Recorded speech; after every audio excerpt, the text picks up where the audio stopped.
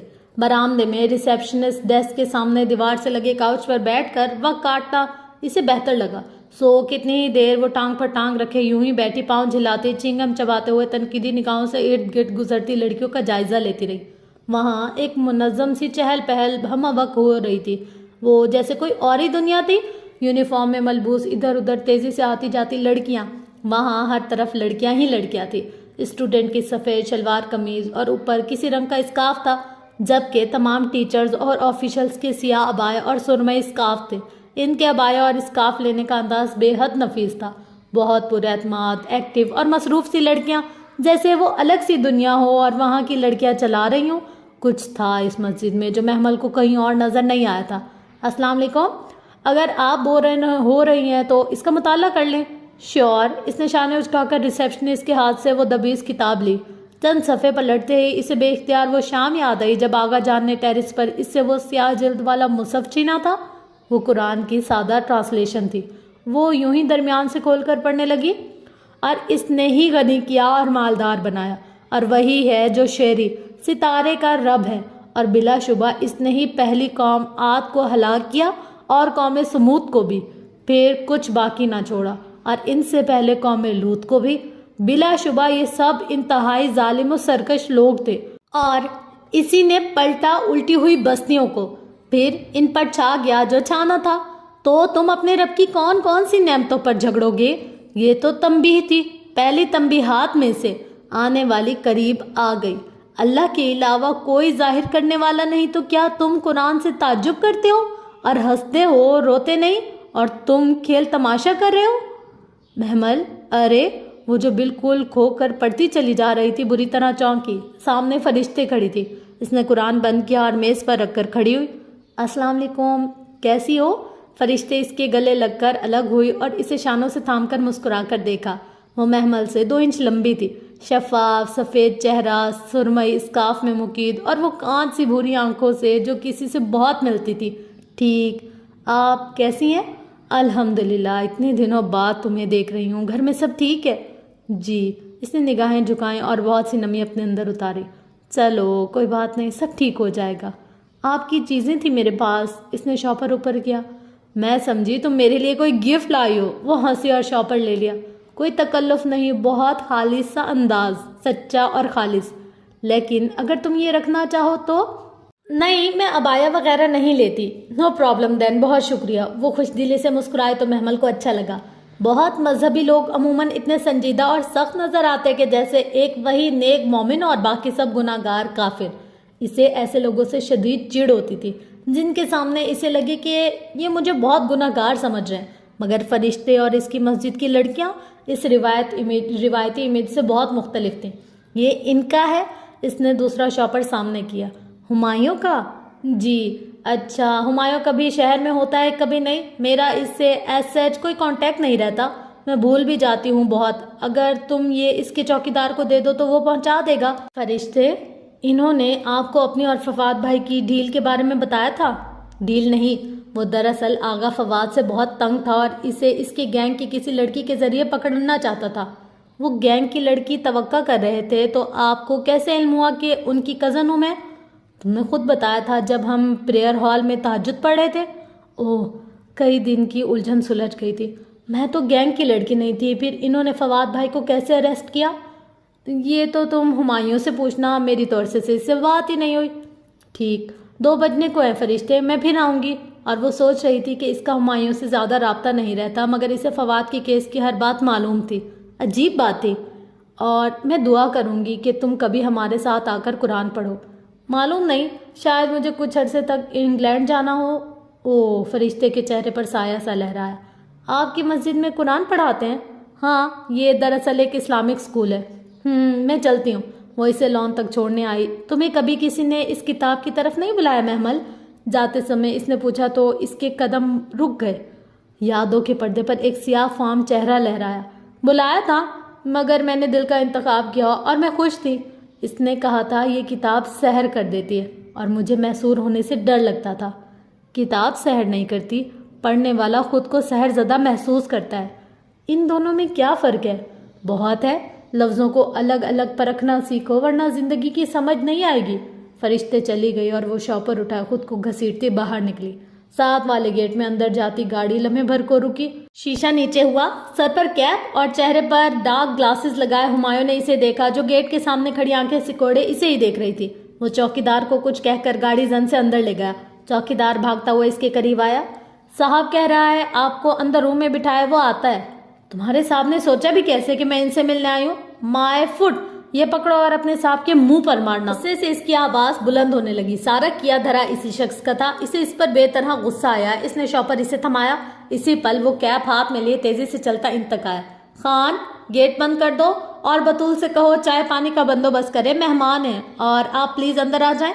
شائستہ و ہموار لہجہ وہ قطعاً مختلف لگ رہا تھا۔ مجھے اندر آنے کا کوئی شوق نہیں ہے، لیکن آغا فواد کے باہر آنے کی خبر سننے کا تو ہوگا۔ اور وہ متذبذب سی سوچتی رہ گئی تو ہمایوں نے مسکرا کر سر جھٹکتے راستہ چھوڑ دیا۔ دن کی روشنی میں اس کا لاؤنج اتنا ہی نفیس تھا جتنا اس رات لگا تھا۔ اونچی دیوار گیر کھڑکیوں کے ہلکے سے گرین پردے نفاست سے بندھے تھے۔ سنہری روشنی چڑھ کر اندر آ رہی تھی۔ کونوں میں بڑے بڑے مغلیہ طرز کے سنہری گملے رکھے تھے اور پودے بہت تر و تازہ لگ رہے تھے۔ بیٹھیے، وہ ہاتھ سے اشارہ کرتا سامنے صوفے پر بیٹھا۔ اس کے چہرے پر کھڑکی سے روشنی سیدھی پڑ رہی تھی۔ Thank you. وہ ذرا تکلف سے بیٹھی۔ اس کا صوفہ اندھیرے میں تھا، ہمایوں کو اس کا وجود بھی اسی تاریکی کا حصہ لگ رہا تھا۔ آپ نے جو بھی کہنا ہے ذرا جلدی کہیے۔ ڈر گئی ہیں؟ وہ ٹانگ پر ٹانگ رکھے ٹیک لگایا محظوظ سا مسکرایا۔ میں ڈرتی نہیں ہوں، بلکہ آپ کو بے حد ناقابل اعتبار سمجھتی ہوں۔ شوق سے سمجھے، مگر میں نے آپ کو اغوا نہیں کیا۔ آپ کورٹ میں میرے خلاف بیان نہیں دے سکتی۔ آپ کو کس نے کہا کہ میں آپ کے خلاف بیان دے رہی ہوں؟ آپ کے تایا نے۔ محمل نے خاموشی سے اس کا چہرہ دیکھا۔ بات کچھ سمجھ میں آنے لگی۔ وہ کہہ رہے تھے کہ آپ کو کورٹ میں یہ بیان دیں گی کہ میں نے آپ کو حبس بےجا میں رکھا اور یقیناً وہ آپ پر اس لیے دباؤ ڈالیں گے۔ آپ کو کیوں لگا کہ انہیں مجھ پر دباؤ ڈالنا پڑے گا؟ وہ اب مطمئن سی ٹانگ پر ٹانگ رکھے پاؤں جھلا رہی تھی، انداز میں ہلکا سا طنز تھا۔ ہمایوں ذرا چونک کر سیدھا ہوا۔ کیا مطلب؟ حبس بےجا میں تو آپ نے مجھے رکھا تھا۔ ASP صاحب، مس محمل ابراہیم، اتنی آسانی سے اتنے بڑے بیان نہیں دیے جا سکتے، حالانکہ آپ جانتی ہیں کہ میں بے قصور ہوں۔ بے قصور؟ اگر آپ مجھے گھر جانے دیتے تو میں یوں بدنام نہ ہوتی۔ پہلے آپ بے ہوش ہوئیں، حالانکہ اس وقت آپ ایک ASP کی تحویل میں تھیں، ہمایوں داؤد کی نہیں۔ اگر آپ مسجد کی چھت نہ پھلانگتی تو میں آپ کا بیان لے کر رات میں ہی آپ کو اکیلے گھر چھوڑا تھا۔ مجھے کمرے میں بند کرتے وقت تو آپ نے کسی بیان کا ذکر نہیں کیا تھا۔ مجھے قانون مت سکھائیں، وہ میرا تفتیش کا طریقہ تھا، اور آپ کے اس طریقے میں بھلے کوئی بدنام ہو جائے تو ہو جائے، مجھے پرواہ نہیں۔ آپ، اس کا دل چاہا وہ گملے اس کے سر پر پھوڑ دے۔ میم، اس وقت آپ کو آپ کے گھر نہیں چھوڑا جا سکتا تھا، ہم فواد کو ڈھیل دے رہے تھے۔ میں جانتا تھا آپ مسجد گئی ہیں اور فجر سے پہلے مسجد کے دروازے نہیں کھلتے، سو میں اذان سنتے ہی آپ کو لینے آیا۔ مجھے آپ کی کہانی نہیں سننی۔ وہ پیر پٹکتی اٹھی۔ وہ ابھی تک تاریکی میں تھی جس سے اس کے چہرے کے نقوش مدھم پڑے تھے۔ نہ سنیں، میرا کارڈ رکھ لیں، ہو سکتا ہے آپ کو میری مدد کی ضرورت پڑے۔ اس نے ایک کارڈ اس کے ہاتھ میں گویا زبردستی رکھنا چاہا۔ مجھے ضرورت نہیں۔ اس نے پکڑ تو لیا مگر جتانا نہ بھولی، اور پھر اسی طرح کارڈ پکڑے باہر نکل گئی۔